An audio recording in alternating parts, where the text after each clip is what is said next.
Science skill का कहती है है ना। कि यस कहने वाले की निस्बत नो कहने वाले की इज्जत ज़्यादा बढ़ती है, उससे रिश्ता लोग ज़्यादा बनाना चाहते हैं। नो कहने, लेकिन नो कहना सलीके से, सलीके के बगैर नो नहीं, बदतमीज़ी से अगर नो कहेंगे तो फिर उससे तो कुछ हासिल नहीं होगा।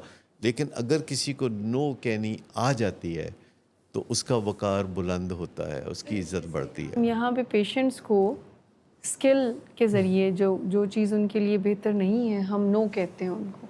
आप यकीन करें उनके साथ बहुत अच्छा थेरेप्यूटिक रिलेशन होता मैंने है आज हमारा। तक नहीं देखा कि कोई पेशेंट जिसे नो कहा और वो जाते हुए थैंक यू कह के नहीं गया, क्योंकि वो चाह रहा होता है कि मैं जो भी कह रहा हूँ ना, आप जो बेहतरीन समझते हैं ना, आप वही बात करें। अगर आप उसके पीछे लग जाएं, आपकी इज़्ज़त उसकी नज़र में फ़ौरन नीचे आ जाएगी।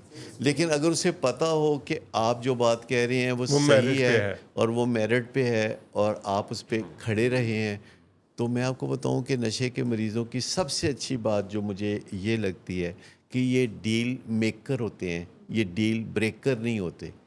ये हमेशा टेबल से उठते हुए हाथ मिला के डील बना के चलना चाहते हैं।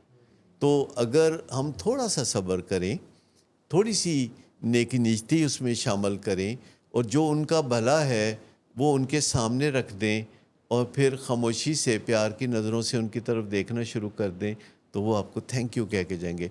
नशे के मरीज़ों के बारे में लोगों को ज़्यादा पता नहीं है, क्योंकि लोग नशे के मरीज़ों से बहुत बिदकते हैं, वो बहुत दूर रहते हैं उनसे, वो उनको अवॉइड करते हैं। लेकिन असल बात है कि आपको किसी की शख्सियत के बारे में उस वक्त तक बिल्कुल पता नहीं चलेगा जब तक कि आप उसके करीब रह के उससे तबादला ख़यालात नहीं करते, जब तक उसका आप अनकंडीशनल रिगार्ड नहीं करते, जब तक आप नॉन जजमेंटल नहीं होते, जब तक आप नॉन रिडिक्यूलिंग नहीं होते, आप किसी नशे के मरीज़ से कभी भी कुर्बत कायम नहीं कर सकेंगे, कभी भी मोहब्बत का रिश्ता नहीं बना सकेंगे।